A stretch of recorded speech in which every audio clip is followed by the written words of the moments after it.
Hello, Mr. Maeresera. I'm so excited to have you today on this conversation just to talk about the markets. You know, you and I, we talk a lot about the markets, but today I just thought we can have a conversation and just talk about what you see in the market. But for the audience, do you wanna just introduce yourself?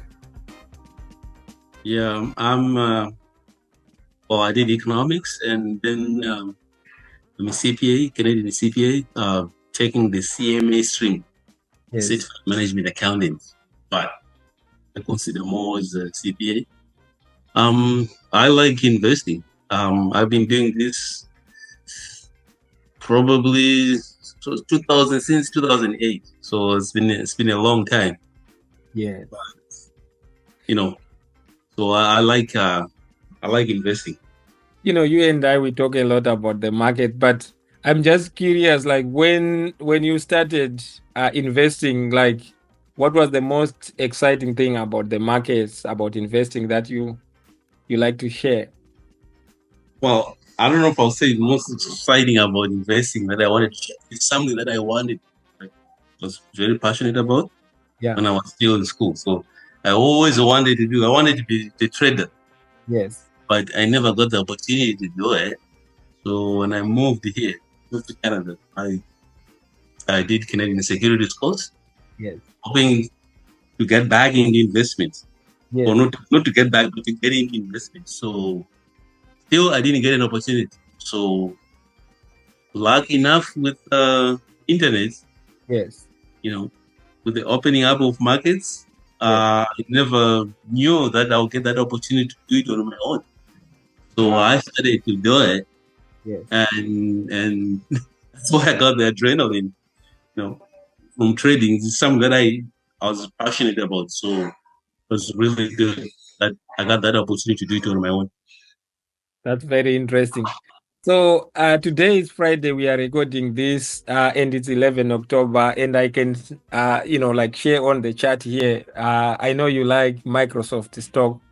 Mhm. And do you wanna share some of the experiences that you have had, trading Microsoft? Like, why do you like, to trade Microsoft? I know you like this stock a lot.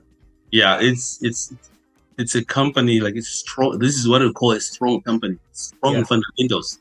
Yes. Pretty much everybody, the entire world, use some kind of, or Yes. unless you are using a Mac. But even Mac now, they even allow you now to download Microsoft products.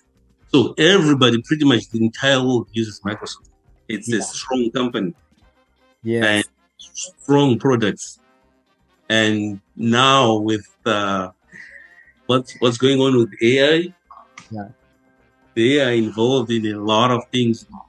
Open AI, and it's I've traded it for a very long time. Like, I swing traded. Yeah. Um, I Not everybody's correct. If I was correct all the time, I'll be billionaire. But you Yeah. know, most of the time, it's actually very predictable. We follow it. Yes. I followed it for a very long time, and Yeah. observed it and see how it moves. Yes. And I feel comfortable every time I buy it. You Yes. might be in the red for a few days or a couple of weeks. Yes. I Yeah. never did that. I'll get my money back. Yeah, I like Microsoft too, but it seems like it's expensive for me. So I think one of the strategies that you and I we sometimes use is we look at the, leveraged ETFs. And by the way, this is not investment advice. It's just me and Ronnie Yeah, having this conversation. that's true. And I used to trade options, and I made some money, but I also lost quite a bit of money, but fortunately more than Yeah, I lost. But my major lesson was that when you are dealing with options, they are those Greeks that decay. Like if a trade doesn't go your way within a specific time, then that money can potentially go to zero, even though you pay a small premium. So you don't have to tell me. I've been through that, and you at one point you realize that, is this thing manipulated? And which I do. I believe somehow You know what? Don't quote me on it. Yeah. No, I I know think market there's some makers, level right? of manipulation on options. Yeah. And but as you was talking about the Microsoft, like, buying using leverage, I think you can even buy it if you can't, because it's too expensive. Like, I think it's 416 today or something like that.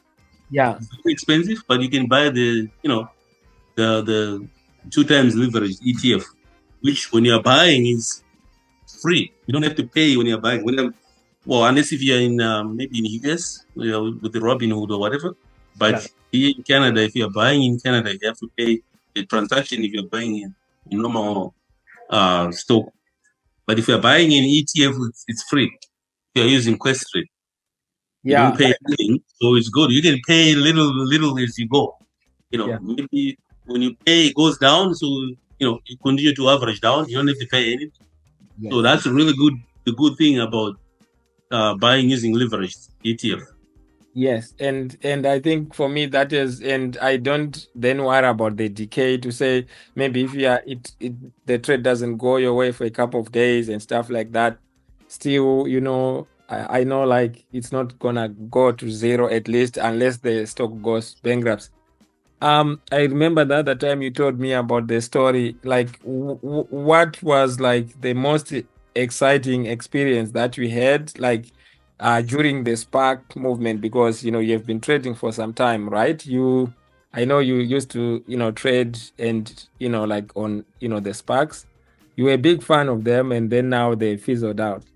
Yeah. So there was a period. It's like even you do realize that every time you're trading, there are phases. It could Yes. be biotech. It could be oil at some point. It could be right now the semiconductors. Yes. And then there was a period of the sparks. These are special acquisition. Yes. That these are companies that it was a faster way to go on the stock exchange. Yes. Or you are not really that good. It seemed like later on people figure out that the companies that are not good to do it on their own, they're going through the spark route. Yes. And they started at $10. Yes. That was the normal starting price. So that period, I think it was around 2021. Yes. Anytime you register, if they go on IPO first day, they would shoot up from 10 to, I remember so far. Yeah. I think it went all the way to $25. From maybe $10. From $10. So it was a frenzy. As soon as you get in, it was like casino. Seriously.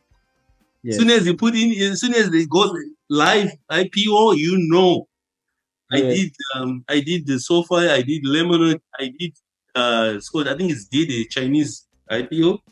Yes. Every time you go in, as soon as the IPO is on, it's shoots up. Lemonade went from like $10 to like $90.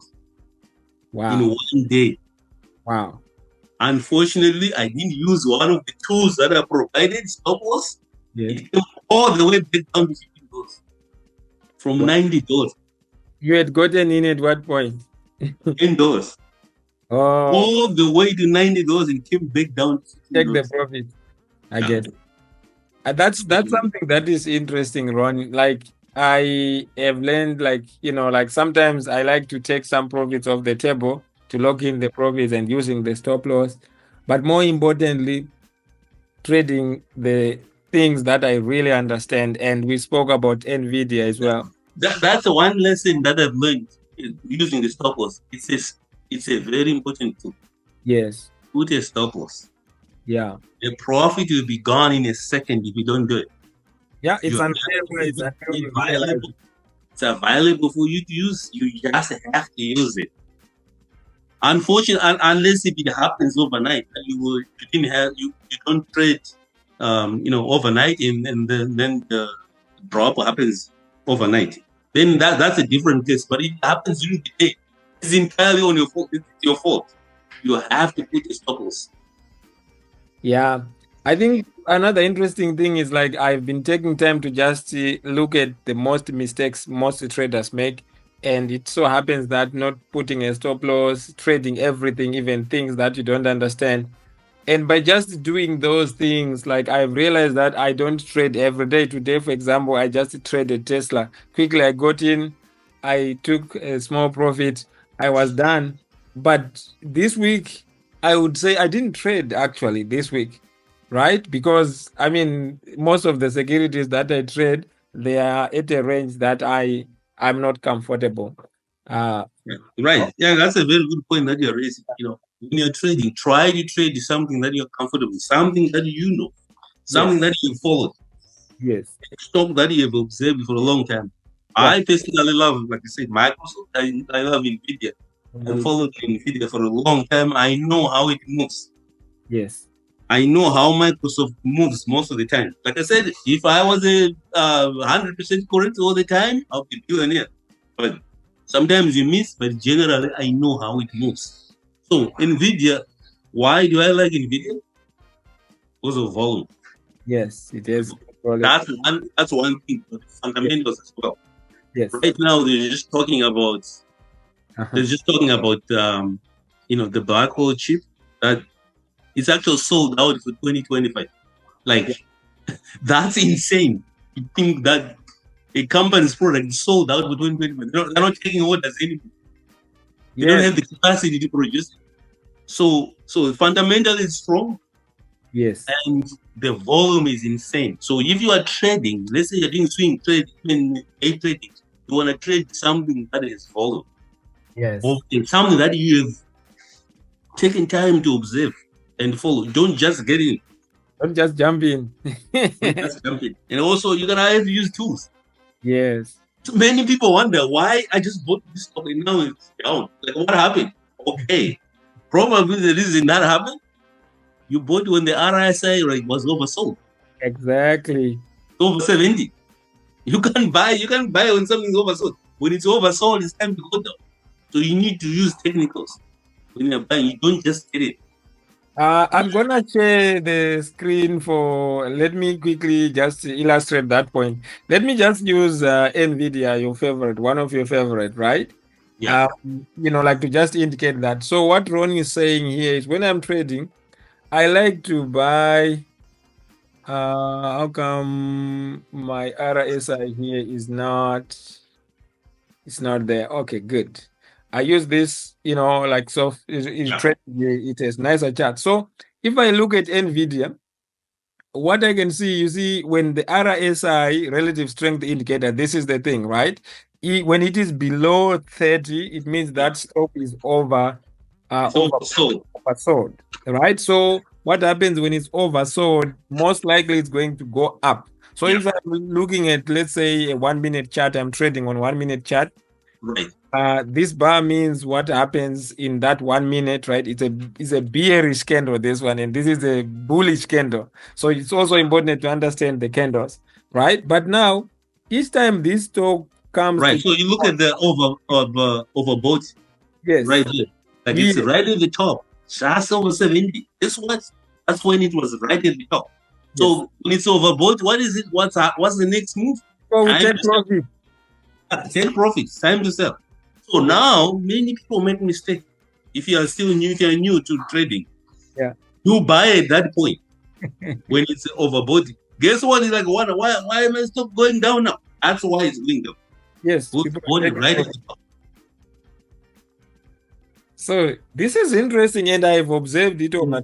Like sometimes I just do that. So that's my other major lesson. And then I'm just curious as we are about to wrap up our conversation here, to hear your views about what's happening in China, the Chinese market, because I can see here the Shanghai, it was down again today about 2.6%. But you see in the US, like this is the S&P 500, it's up 0.57%. The Dow Jones up 0.91%. You can see here the market Mhm. cap close. You can see here. So, what are your views on trading on the Chinese stock market? Well, I think you can still trade like on New York Stock Exchange or Nasdaq Chinese stocks or emerging market stocks. You Yes. can. It did some stimulus. They Yes. did it 2 weeks ago, 3 weeks ago, and everything went up. And then, when the market digested the information, they realized that it was not enough, Yeah. or something is lacking. Yes. Something's not good. Yeah, you can see here, right? I think Right. it was 1 week. If we look at 1 week ago, it peaked. Yeah. It went here. So 1 week ago, it tells us that actually from that 1 week, it's from the peak, it has dropped up by about 3.59%. Right.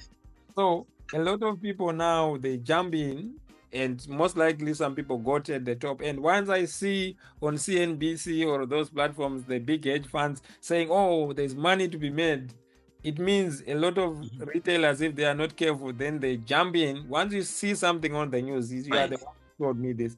It means the market is most likely priced it in, so you will be left Yeah. there holding the bag. Right.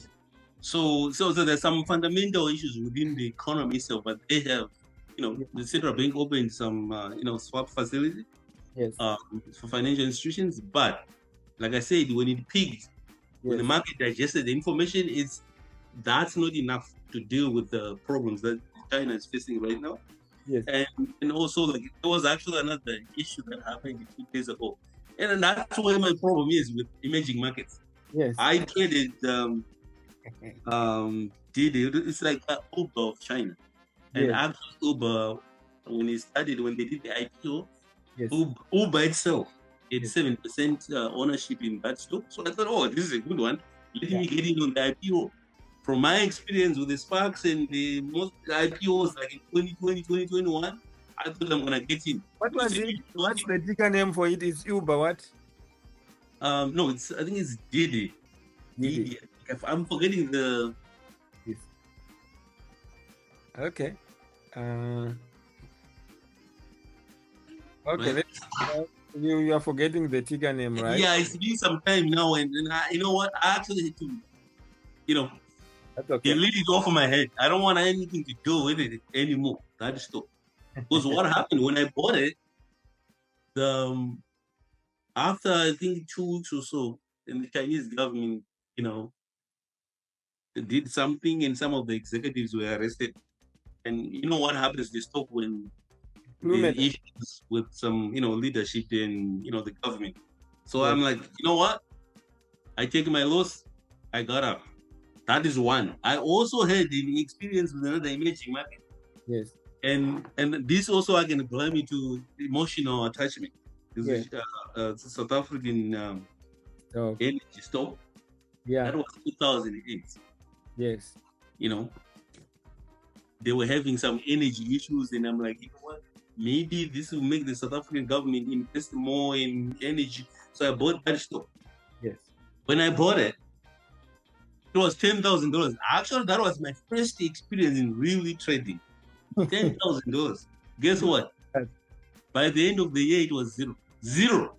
10,000 to zero, right? Ten This is the thousand real dollars. risk.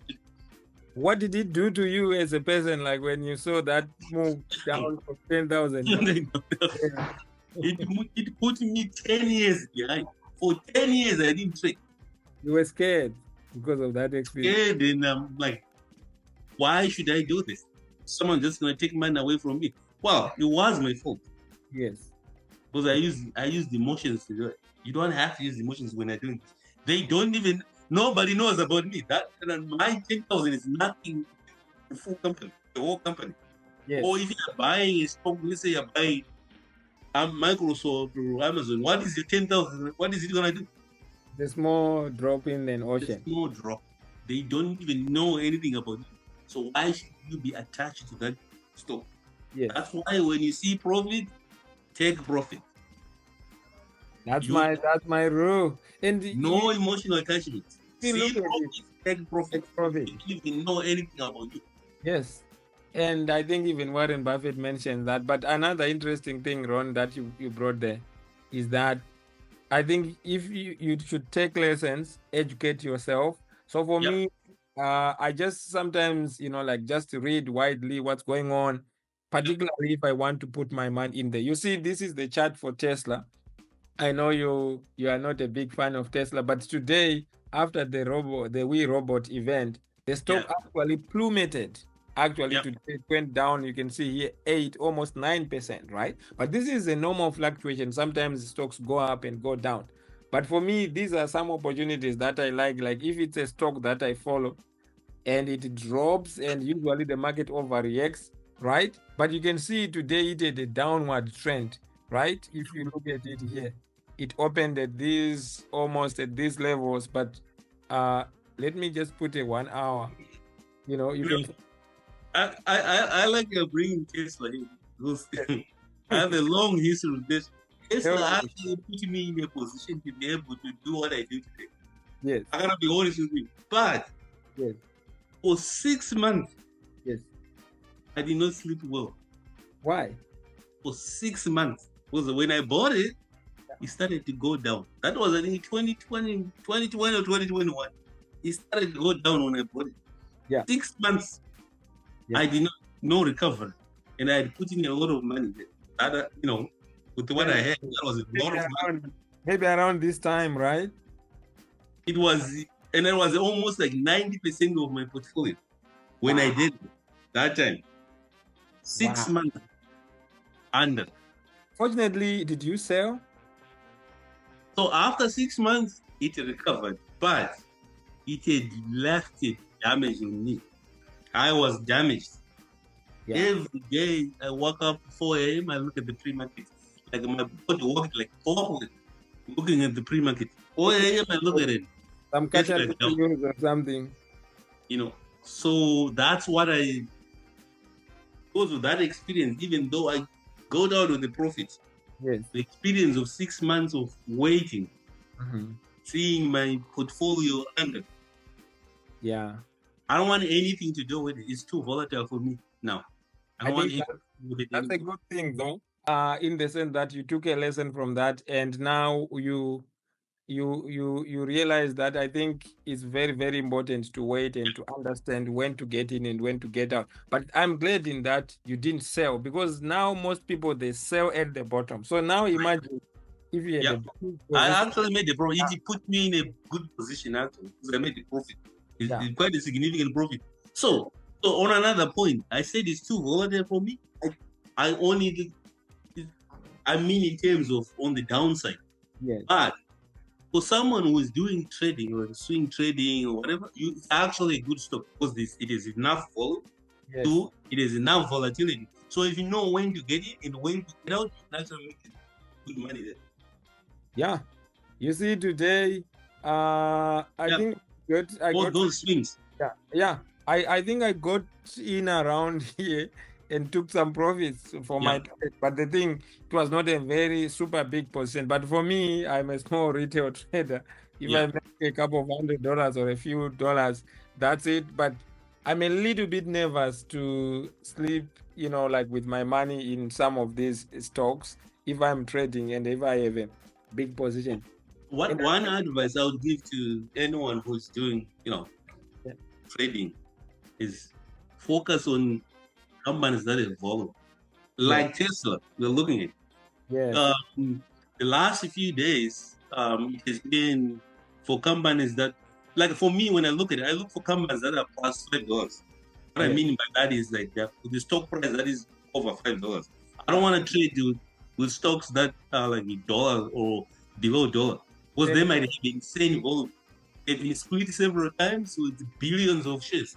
I don't yes, want that. So I look at the ones that are $5, over $5. For yes, the last 2 days or 3 days, it has been NVIDIA.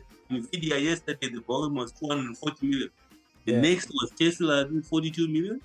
yes. Today, again, same thing. NVIDIA, I think it was about 130, 140. Yeah. Next was Tesla. So I focus on companies that have volume. Yeah, it means you can easily get in and get Yeah. out. In and out. Problems. Yeah. And that's a very good point.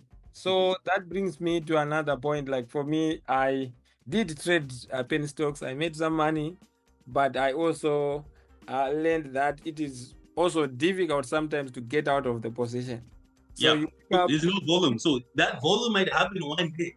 yes, Whatever event is happening, and most of the time when you get in for that event, you are probably too late. Because yes, maybe the trade started around 4 a.m. or 2 a.m. Yes. So if you didn't get in that time, you didn't make any money. So now when you get in after, you probably won't even be able to sell it because there's no volume anymore.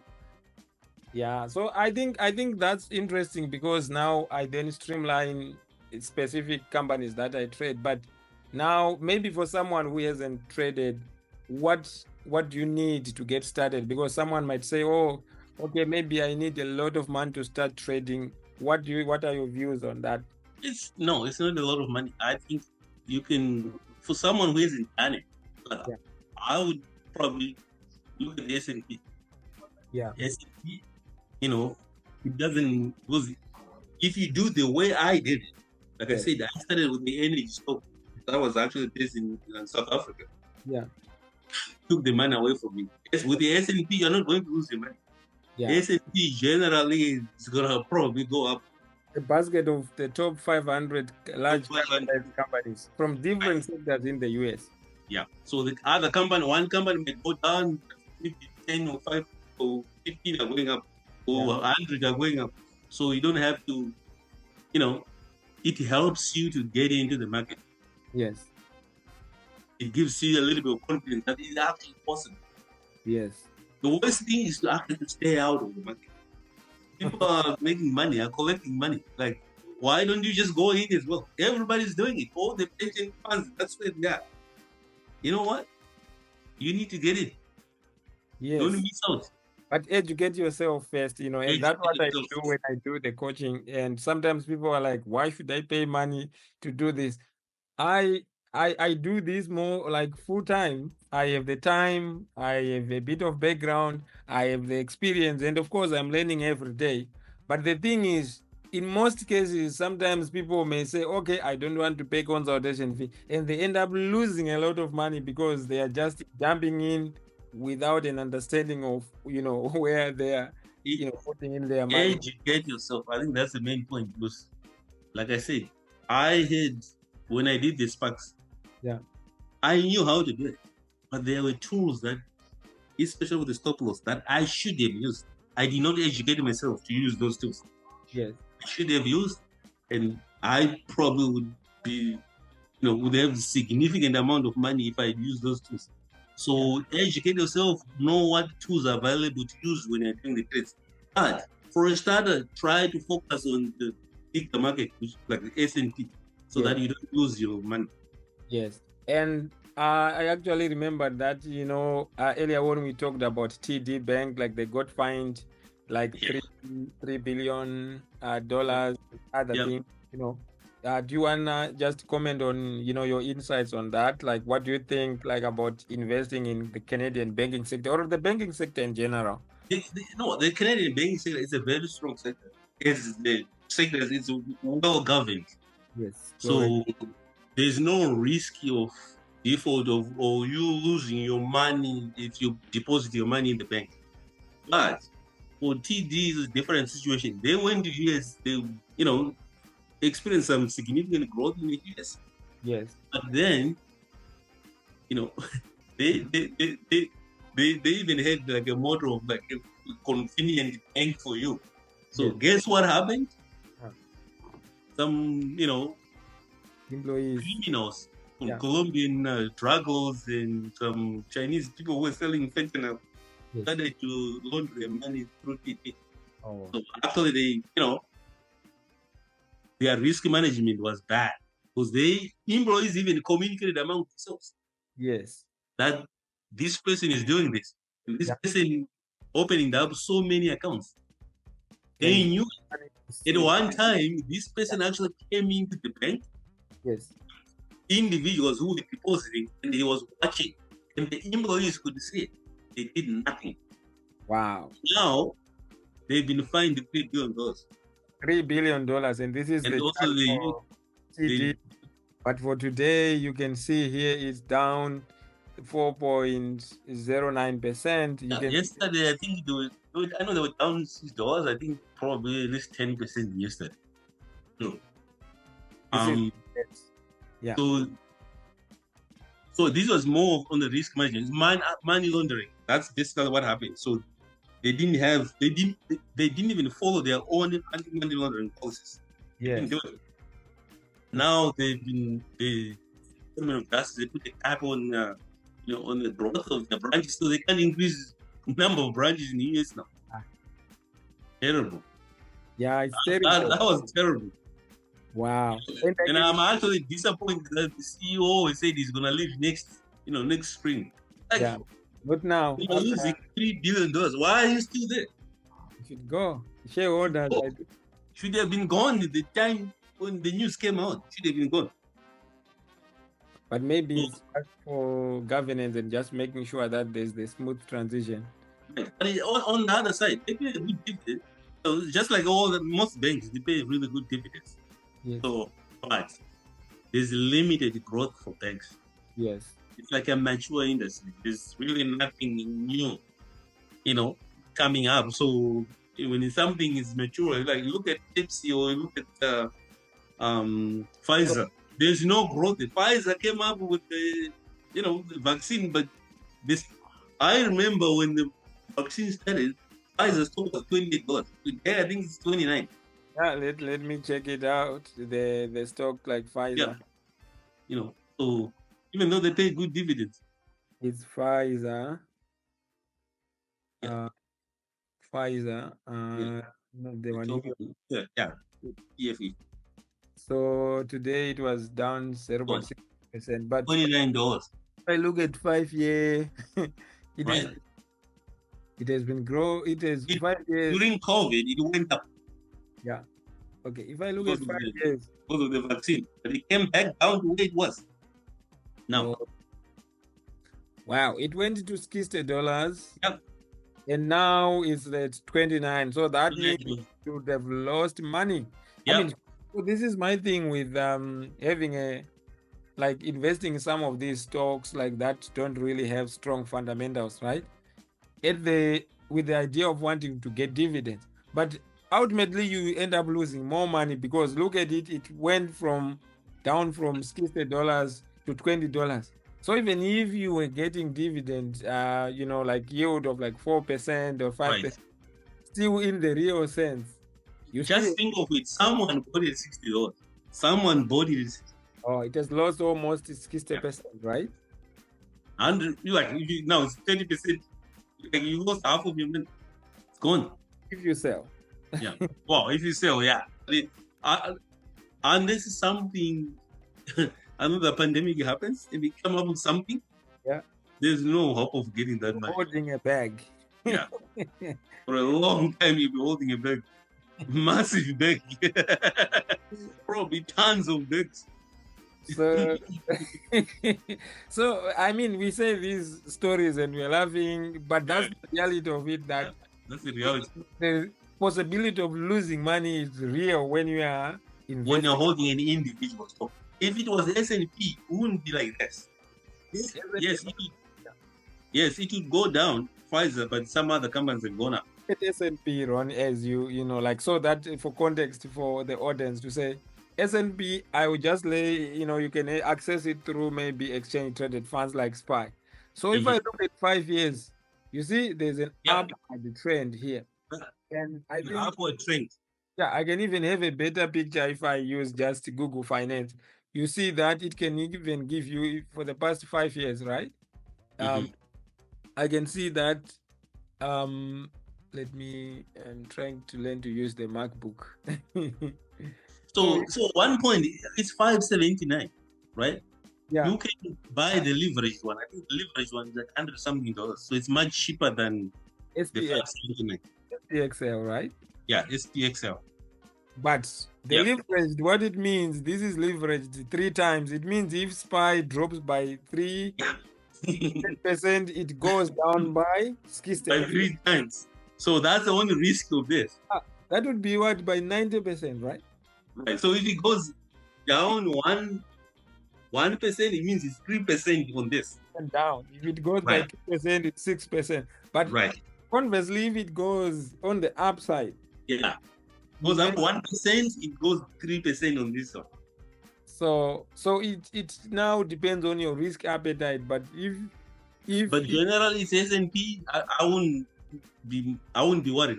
I don't know if there's anything better than this. Yes, there's something better. Like NVIDIA has gone up that much, but that's an individual stock. It's more risky than S&P 500. So I don't think there's anything better than S&P 500 because you're spreading your risk. Yes. I like the S&P. I would say, just in the interest of full disclosure, I have my big portion of the portfolio is in the S&P 500. I think it's just safer that way, right? Yeah. Including this SPY.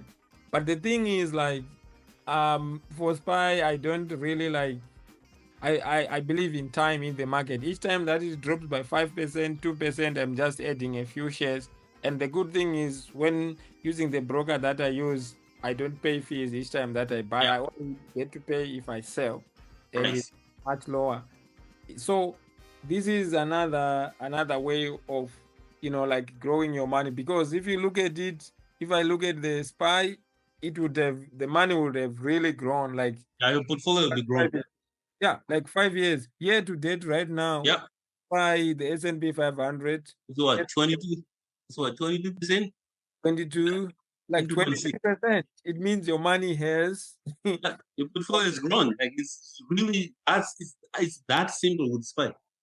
but it's Like not it's an every year. individual stock. It's not every year that it goes Right. up.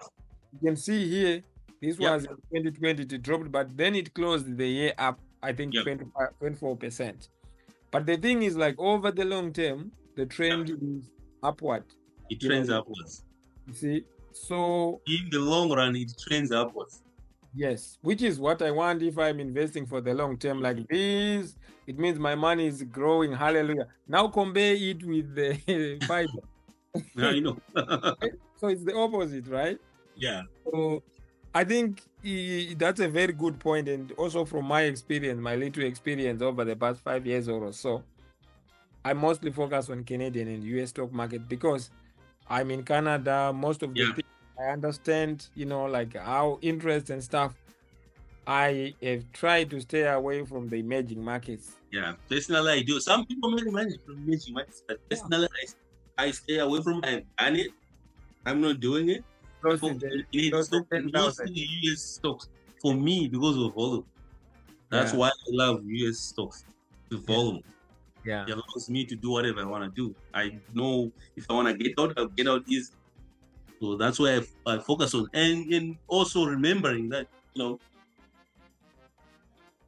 capital. I think it's the most. Like we are all scared. You are humans. You're scared of lions. You're scared of other people. But money, capital is the most scared commodity. Yes. It always runs to safety. Permanent loss of capital. Right, which is US. So when you're gonna see when there's a pandemic or inflation is gone up, that's why you wonder why is the US dollar going up? Why it's running to safety? Safe it. US dollar. US dollar. So that's why personally I try to focus more on US equities instead of other countries, because I don't know the situation there. Things can change, Yes. the political situation might change. I don't know. Governance, politics. Right. So, but the US, situation is predictable. We know. So, capital is safe. It feels safe there. Yes. That's why it always runs to US because it's safer over there. That's very timeless insights, Ronnie. And anything that you wanna share with the audience, about your experience or anything about next week. It's gonna be interesting, but this week there was CPI data that came out. But the thing is, like, inflation is not dropping; it's not going away anytime. Not going away. So that might be some risky, factors we are facing now. Because does that mean they're gonna cut the interest rates? They're gonna continue to cut the interest rates? Yeah, it's doubtful now. Before yesterday, it was more like they're gonna do it, but now nobody really knows if they're gonna do it. So it's very risky. Also, I think the Canadian, central bank was supposed to announce, I think, on October 21, but now, supposed to be a half point. It's doubtful now.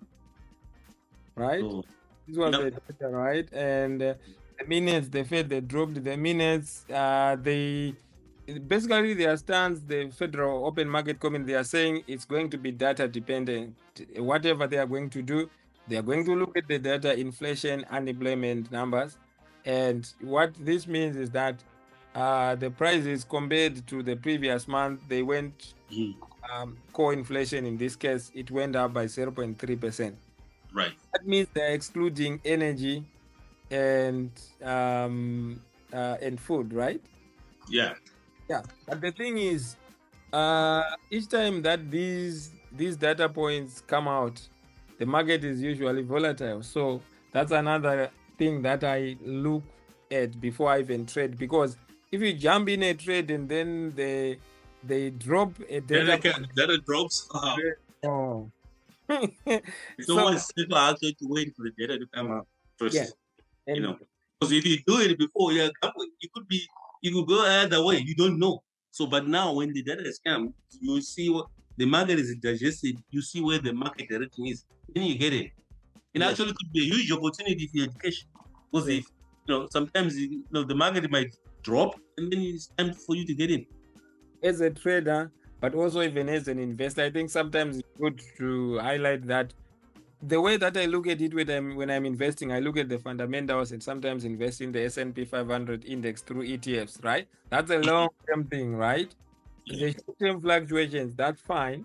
But when it comes to trading, it's like I get in and I get out sometimes in days. And so anyways, thank you so much for the privilege of your time. I know, it's taken time, but hopefully we have more of these conversations. We have more conversations. I think, we have more conversations. There's news come up or, any emerging information we talk.